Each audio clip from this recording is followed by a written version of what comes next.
Hello guys, welcome back to my YouTube channel DGM world. Subhadra Kumari Chauhan की श्रेष्ठ कहानियों में से एक कहानी आज मैं आप लोग को सुनाऊंगी, जिसका शीर्षक है थाती। क्यों रोती हूँ, नाहक पूछ कर जले पर नमक ना छिड़को। ज़रा ठहरो, जी भरकर रो भी तो लेने दो। ना जाने कितने दिनों के बाद आज मुझे खुलकर रोने का अवसर मिला है। मुझे रोने में सुख मिलता है, शांति मिलती है, इसलिए मैं रोती हूँ। रहने दो, इसमें बाधा ना डालो, रोने दो। क्या कहा? किसके लिए रोती हूँ? आह, उसे सुनकर क्या करोगे? उससे तुम्हें कुछ लाभ ना होगा, पूछो ही ना तो अच्छा है। मेरी ये पीड़ा ही तो मेरी संपत्ति है, जिसे मैं बड़ी सावधानी से अपने हृदय में छिपाए हूँ। इतने पर भी सुनना ही चाहते हो तो लो, कहती हूँ। किंतु देखो, जो कहूँ वही सुनना और कुछ ना पूछना। वे एक धनवान माता पिता के बेटे थे। ईश्वर ने उन्हें अनुपम रूप दिया था। जैसा उनका क्लेवर सुंदर था, उससे कई अधिक सुंदर था उनका हृदय। वे बड़े ही नेक, दयालु और उदार प्रकृति के पुरुष थे। गांव के बच्चे उन्हें देखते ही खुश हो जाते थे। बूढ़े आशीर्वाद की वर्षा करते। स्त्रियां उन्हें अपना सच्चा भाई और हेतु समझती और नौजवान उनके इशारे पर नाचते थे। तात्पर्य ये है कि वे सभी के प्यारे थे और सभी पर उनका स्नेह था। मैं उन्हीं के गांव की बहू थी। मेरे पति वहीं प्राइमरी पाठशाला में मास्टर थे। घर में बूढ़ी सास थी, मेरे पति थे और मैं थी। महंगाई का ज़माना था। 28.5 रुपये में मुश्किल से गुजार होती थी। घर के प्राय सभी छोटे मोटे काम हाथ से ही करने पड़ते थे। एक दिन की बात है, मैं वैसे ही ब्याह कर आई थी।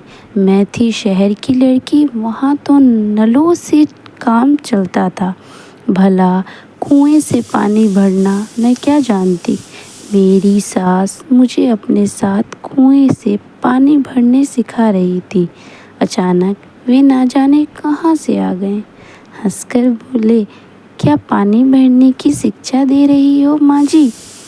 आपने ऐसी अल्हड़ लड़की ब्याही ही क्यों, जिसे पानी भरना नहीं आता? मैंने घूंघट के भीतर से ही ज़रा सा मुस्कुरा दिया।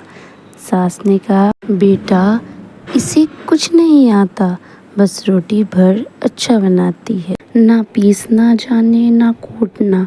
गोबर से तो इसे जैसे घिन आती है। बड़ी मुश्किल से कहीं कंडे थापती है तो उसके बाद 10 बार हाथ धोती है। हम तो बेटा गरीब आदमी हैं, हमारे घर में तो सब कुछ करना पड़ेगा। दूसरे दिन मुझे अकेले ही पानी भरने जाना पड़ा। मैं रस्सी और घड़ा लेकर पानी भरने गई तो ज़रूर, पर दिल धड़क रहा था कि बनता है या नहीं। ना सास साथ थी और ना कोई कुएं पर ही था। मैंने घूंघट खोल लिया और रस्सी को अच्छी तरह घड़े के मुंह पर बांध कर कुएं में डाल दिया। डब डब करके बड़ी देर में कहीं घड़े में पानी भरा। उसे खींचने लगी, किसी प्रकार खींचता ही ना था। ज्यों त्यों करके आधी रस्सी खींच पाई थी कि वे सामने से आते हुए दिखाई दिए। कुआं उनके अहाते के ही अंदर था और बंगले में जाने का रास्ता भी वहीं से था। सामने से वे आते हुए दिखे। लाज के मारे ज्यों ही मैंने घूंघट सरकाने के लिए एक हाथ से रस्सी छोड़ी, त्यों ही अकेला दूसरा हाथ पानी से भरे घड़े का वजन न सहा सका। झटके के साथ रस्सी समेत घड़ा कुएं में जा गिरा। मैं भी गिरते गिरते बची। 1 मिनट में ये सब कुछ हो गया। वे बंगले से कुएं के पास आ चुके थे। मैं बड़ी घबराई, घूंघट सरकाना तो भूल गई। झुककर कुएं में देखने लगी। मेरे पास तो रस्सी और घड़ा निकालने का कोई साधन ही ना था। निरुपाय हो कातर दृष्टि से उनकी ओर देखा। मेरी अवस्था पर शायद उन्हें दया आई। वे पास आकर बोले, आप घबराइए नहीं, मैं अभी घड़ा निकलवाए देता हूँ। फिर कुछ ठहर कर मुस्कुराते हुए बोले, किंतु आपने ये साबित कर दिया कि आप शहर की एक अल्हड़ लड़की हैं। मैं ज़रा हंसी और अपना घूंघट सरकाने लगी। मुझे घूंघट सरकाते देख वे ज़रा मुस्कुराए। मैं भी ज़रा हंस पड़ी, पर कुछ बोला नहीं। उनके नौकर आए और देखते ही देखते रस्सी समेत घड़ा निकाल लिया गया। मैं घड़ा उठाई, अपने घर की तरफ चली। सदमे नहीं, किंतु कृतज्ञता भरी आंखों से मैंने उनसे कहा, मैं आपके इस उपहार का बदला इस जीवन में कभी न चुका सकूंगी। करीब पौन घंटे कुएं पर लग गया। अम्मा जी की घुरघुरकियाँ का डर तो अलग ही था। जल्दी जल्दी आई। घड़े को घिनौची पर रख रस्सी को खूंटी पर टांगने के लिए मैंने ज्यों ही हाथ ऊपर उठाया, देखा कि एक हाथ का सोने का कंगन नहीं है। तुम कहोगी कि पानी भरने वाली और सोने के कंगन, ये कैसे मेल? ये भी बताती हूँ। ये कंगन मेरी माँ का था। मरते समय उन्होंने अनुरोध किया था कि ये कंगन ब्याह के समय मुझे पैर पुजाई में दिया जाए। इस प्रकार ये कंगन मुझे मिला था। रस्सी टांगकर मैं फिर कुएं की तरफ भागी। देखा तो वे सामने से आ रहे थे। उन्होंने ये कहकर कि ये तुम्हारे अल्हड़पन की दूसरी निशानी है, कंगन मेरी तरफ बढ़ा दिया। कंगन लेकर चुपचाप मैंने जेब में रख लिया और जल्दी जल्दी घर आई। घर आकर देखा पतिदेव स्कूल से लौटे थे। अम्मा जी बड़े क्रोध से उनसे कह रही थी, देखा नई बहू के लक्षण। एक गरहा पानी भरने गई तो घंटे भर बाद लौटी और यहाँ पानी रखकर फिर दीवानी की तरह कुएं की तरफ भागी। मैंने तो पहले ही कहा था कि शहर की लड़की ना ब्याहो, पर तुम ना माने। बेटा, भला ये हमारे घर निभाने के लक्षण हैं? और सब तो सब, पर ज़मींदार के लड़के से बात किए बिना इसकी क्या अटकी थी? ये इधर से भागी जा रही थी, वो सामने से आ रहा था। उसने जाने क्या इसे दिया और इसने लेकर जेब में रख लिया। मुझे तो ये बातें नहीं सुहाती। फिर तुम्हारी बहू है, तुम जानो, बिगाड़ो चाहे बनाओ। मेरी तरफ उन्होंने गुस्से से देख कर पूछा, क्या है तुम्हारी जेब में, बतलाओ। तो मैंने कंगन निकालकर उनके सामने रख दिया। वे फिर डांटकर बोले, ये उसके पास कैसे पहुंचा? मैं डरते डरते अपराधिनी की तरह आदि से लेकर अंत तक कुएं पर सारा किस्सा उन्हें सुना दिया। उस पर अम्मा जी और पतिदेव दोनों की झिड़कियाँ मुझे सहनी पड़ी। साथ ही ताकीद भी कर दी गई कि मैं अब उनसे कभी ना बोलूं। क्या पूछते हो उनका नाम? रहने दो, मुझसे नाम ना पूछो। उनका नाम ज़ुबान पर लाने का मुझे अधिकार ही क्या है? मुझे तो मेरी कहानी से मतलब है ना। हाँ, तो मैं क्या कह रही थी? मुझसे कहा गया कि मैं उनसे कभी ना बोलूं।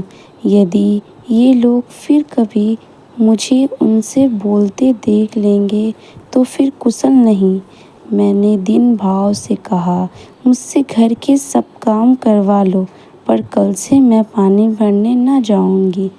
इस पर पतिदेव बिगड़ कर बोले, तुम पानी भरने न जाओगी तो मैं तुम्हें रानी बनाकर नहीं रख सकता। यहाँ तो जैसा कहूँगा वैसा करना पड़ेगा। उसके बाद क्या बतलाऊँ कि क्या क्या हुआ। ज्यों-ज्यों मुझे उनसे बोलने को रोका गया, त्यों-त्यों एक बार जी भरकर उनसे बात करने के लिए मेरी उत्कंठा प्रबल होती गई। किंतु मेरी ये साध कभी ना पूरी हुई।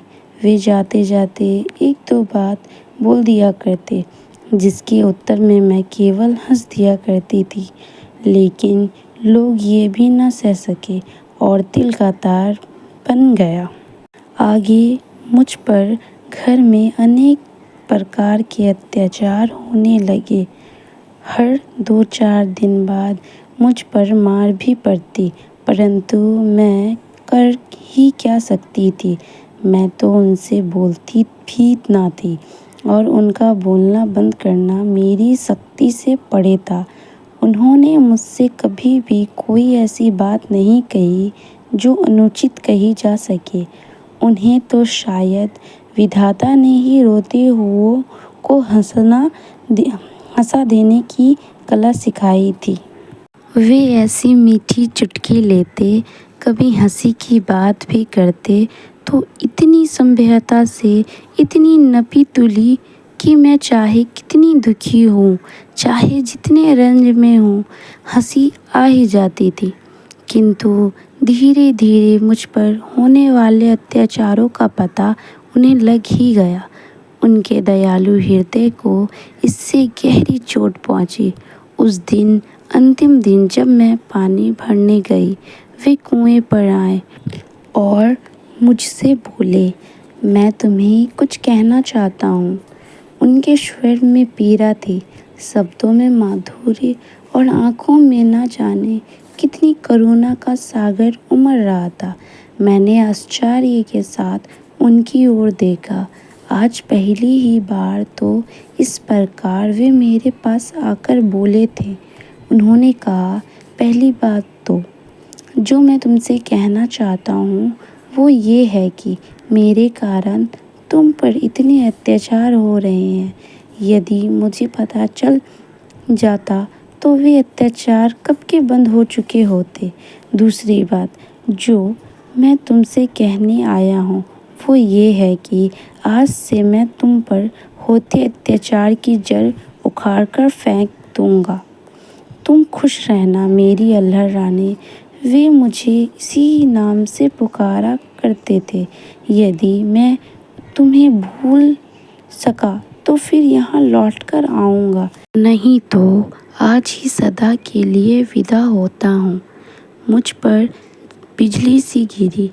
मैं कुछ बोल भी ना पाई थी कि वे मेरी आंखों से ओझल हो गए। अब मेरी हालत पहले से ज़्यादा ख़राब थी। मेरा किसी काम में जी ना लगता था। कलेजे में सदा एक आग सी सुलगा करती, परंतु मुझे खुलकर रोने का अधिकार ना था। अब तो सभी लोग मुझे पागल कहते हैं।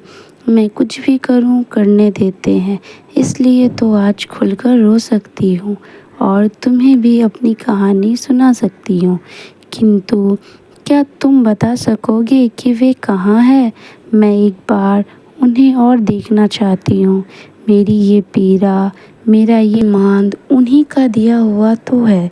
यदि कोई सहृदय उनका पता बता दे तो मैं उनकी थाती उन्हीं को सौंप दूँ। आपने इस कहानी से क्या सीखा और आपको ये कहानी कैसी लगी मुझे कमेंट करके ज़रूर बताएं। और ऐसी ही कहानी सुनने के लिए मेरे चैनल डीजीएम वर्ल्ड को लाइक, कमेंट और सब्सक्राइब करें। बेल आइकन को दबाना ना भूलें।